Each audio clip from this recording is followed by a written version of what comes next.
l'Iran, l'armée israélienne veut montrer qu'elle est prête à toute éventualité sur son sol.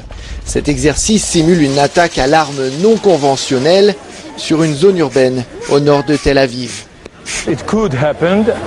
Ça pourrait arriver. Nous espérons que ça n'arrivera jamais, mais nous devons être prêts.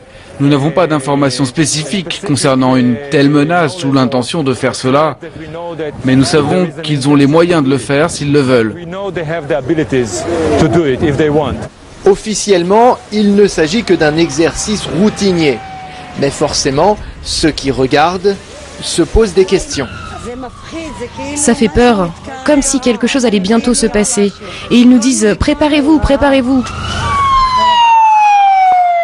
Les officiels du poste de commandement central des ambulanciers d'Israël se font également rassurants. Pas de préparation à un événement spécifique, pas d'état d'alerte ou de consignes extraordinaires ici. Mais si un événement grave devait se produire, ces hommes et ces femmes se disent tout simplement prêts. On est toujours prêts.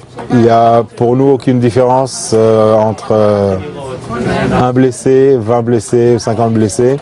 Au fond de ce magasin d'outillage, des Israéliens de tous bords et de tous âges viennent chercher leur masque à gaz. Glisse ton manteau dedans. Regarde-moi. Le gouvernement en distribue gratuitement des milliers à travers tout le pays. Depuis que les gens ont reçu cette lettre, les invitant à passer prendre leur masque, beaucoup viennent. Il y a comme un sentiment d'urgence dans la file, mais certains prennent cela avec humour. T'inquiète pas, tout ira bien. Tous les 2 ans, c'est la même chose. Ça ne nous émeut pas.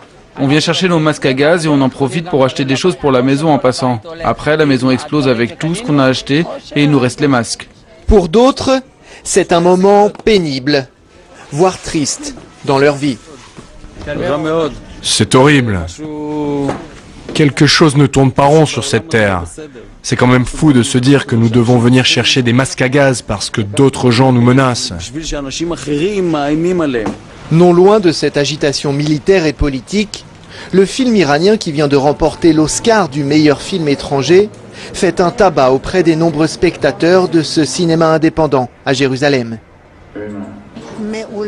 Magnifique. J'étais en train de dire à ma fille que ce film soulève des questions morales très importantes.